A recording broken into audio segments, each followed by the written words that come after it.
cannot express my feelings, what I'm feeling right now. And I will be the first girl in the history of B Borua to be in the top post. I will be the first girl. अरे जो किसी का उपकार न माने उसको क्या बोलते हैं? उसको क्या बोलते हैं? मैंने कहा मौलवी साहब मुझे नमक हरामों का वोट नहीं चाहिए। कह रहे कि इनकी बात क्यों कह रहे हैं? आपने अमित शाह से ये सवाल पूछा?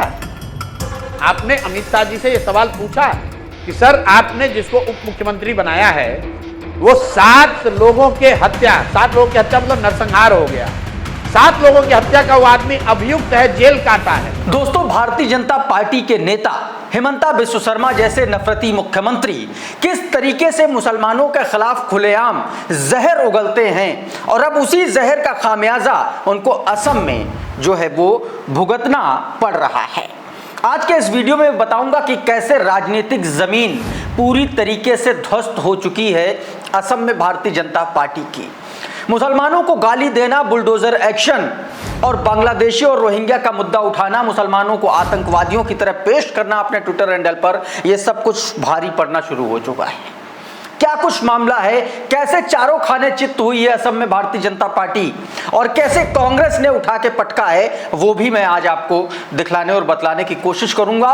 और बहुत सिंपल सा, बहुत साधारण सी बात है, बिहार का जो चुनाव है उसमें किस तरीके से बौखलाई है भाजपा।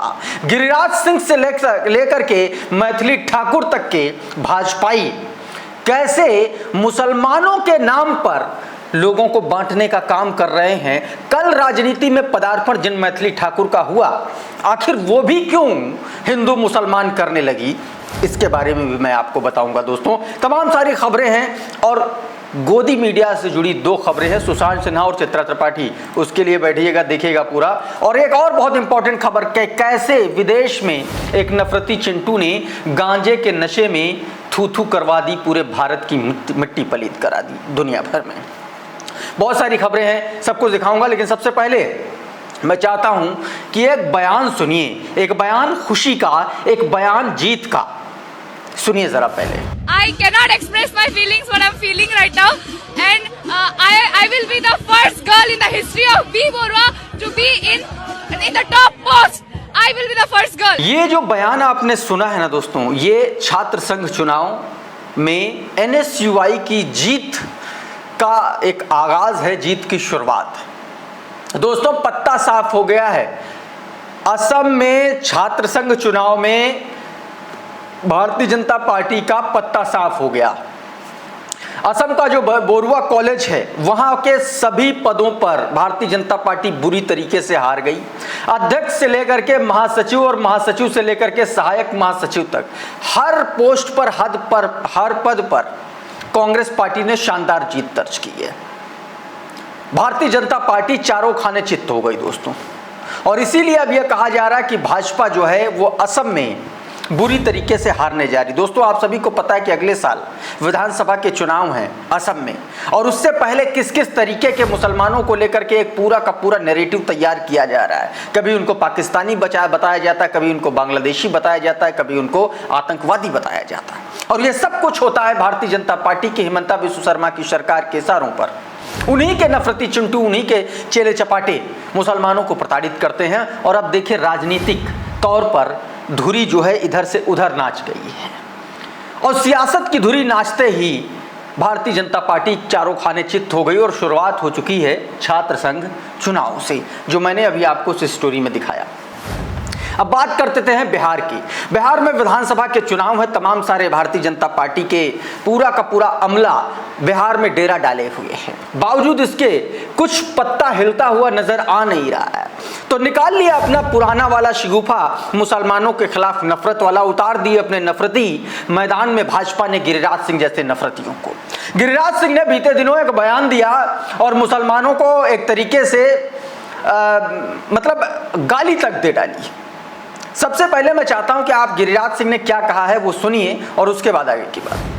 आयुष्मान कार्ड मिला, कहा हाँ मिला, हिंदू मुसलमान हुआ, कहा नहीं हुआ। अंकले बड़ा अच्छा, आपने हमको वोट दिया था, कहा हाँ दिया था। हमके जड़ी खुदा का नाम लेके बोलिए तो कहा नहीं दिया था। जो किसी के उपकार को ना उपकार माने उसको नमक हराम क्या बोलते हैं? अरे जो किसी का उपकार ना माने उसको क्या बोलते हैं? उसको क्या बोलते हैं? मैंने कहा मौलवी साहब मुझे नमक हरामों का वोट नहीं चाहिए। तो सीधे तौर पर देख लिया आपने कि मुसलमानों को किस तरीके से गिरिराज सिंह ने यह कहा है। अब इस पर अशरफ हुसैन लिखते हैं कि गिरिराज सिंह कह रहे हैं कि मुसलमान मोदी सरकार की योजनाओं का लाभ लेने के बाद उन पर उपकार नहीं करते, इसलिए वो नमक हराम वोटों की जरूरत नहीं है। मुसलमानों को नमक हराम बोला है। मुझे यह जानना है कि मुसलमान इस देश में टैक्स नहीं पे करते या उन्हें बराबरी का दर्जा नहीं प्राप्त है। बहुत सारे ऐसे सवाल हैं। नमक हरामी की बात आएगी तो फिर उसमें देश की आज़ादी में हिस्सा लेने वालों का भी नाम आएगा। और इसी पर करिश्मा अजीज ने एक ट्वीट किया है, इसी बयान पर गिरिराज सिंह ने के इसी बयान पर ट्वीट किया और करिश्मा अजीज ने लिखा कि गाली देना हमें भी आता है, गिरिराज सिंह पर नज़रअंदाज करते हैं। मैं तो कहती हूँ नमक हराम तो वो हैं जिन्होंने देश के स्वतंत्रता संग्राम में हिस्सा नहीं लिया, जिन्होंने अंग्रेज़ों के लिए मुखबिरी की। हम उनकी औलादों को वोट देना नहीं देते हैं। ये इस बात साफ तौर पर कही गई। उधर जुम्मा 2 दिन हुए राजनीति ज्वाइन की हुई है, पॉलिटिक्स ज्वाइन की हुई है। भारतीय जनता पार्टी की तरफ से अलीपुर विधानसभा सीट से चुनाव लड़ने वाली सिंगर मैथिली ठाकुर, उन्होंने भी भारतीय जनता पार्टी के एजेंडे को आगे बढ़ाना शुरू कर दिया और हिंदू मुस्लिम करना शुरू कर दिया।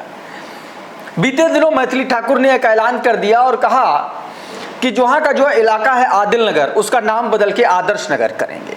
ऐसा लगता है कि मैथिली ठाकुर के भीतर जो है योगी आदित्यनाथ की आत्मा घुस गई है। इसी को लेकर के मैथिली ठाकुर का मुस्लिम सूफी गाना एक तरीके से जो है उसको गाते हुए वीडियो ट्वीट करते हुए प्रोफेसर इलाहाबादी ने लिखा कि दमादम मस्त कलंदर अलीदा पहला नंबर वाला गाना उनका जो ट्वीट किया और उसी की लाइनें उन्होंने सबसे पहले लिखी। और फिर आगे लिखा कि बीजेपी की युवा नेत्री मैथिली ठाकुर बिना हिंदू मुस्लिम किए चुनाव नहीं जीत सकती। दरअसल विधायक बनने के लिए पहले ही इन्होंने दरभंगा के आदिल नगर को आदर्श नगर बनाने की बात कह डाली है। वैसे इन्होंने पैसे कमाने के लिए मुसलमानों को बखूबी इस्तेमाल किया है। मुसलमानों ने आस्तीन में सांपों को पाला है, साफ तौर पर यह बात कही गई। उधर दोस्तों बैंकॉक से एक तस्वीर निकल करके सामने आई। एक भारतीय नफरती चिंटू गांजे के नशे में एक लाइटर पिस्टल निकाल करके इधर उधर लोगों को धमकाता हुआ नजर आया। ये वीडियो जरा देखिए, सबसे पहले आप देखिए जरा, ये देखिए एक गांजे के नशे में देखिए कैसे झूम रहा है, नाच रहा है। इसका नाम दोस्तों राम थदानी बताया जा रहा है कि राम थदानी नाम का युवक, ये देखिए गांजे के नशे में बताया गया कि हेजुलेशन में था। और देखिए किस तरीके से पिस्टल दिखा रहा है, लाइटर वाली पिस्टल लोगों को दिखा करके उनको धमका रहा है, लोगों को रोक रहा है। इसकी हरकतें देखिए और उसके बाद इसको पकड़ा गया, देख लीजिए।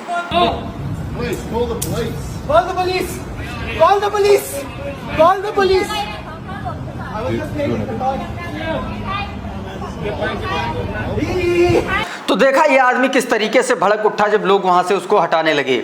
अब इसको लेकर के दोस्तों ये वीडियो शेयर करते हुए एक ट्विटर हैंडल ने लिखा कि देश की इज्जत को मिट्टी में मिला दिया। बैंकॉक में भारतीय युवक साहिल राम थदानी लाइटर गन को लेकर के सड़कों पर लोगों को धमकाया और गालियां दे रहा। पुलिस का दावा है कि गांजे के नशे में हॉल्यूसिनेशन का शिकार था। विदेश में जाकर के देश की इज्जत को मिट्टी में मिलाया।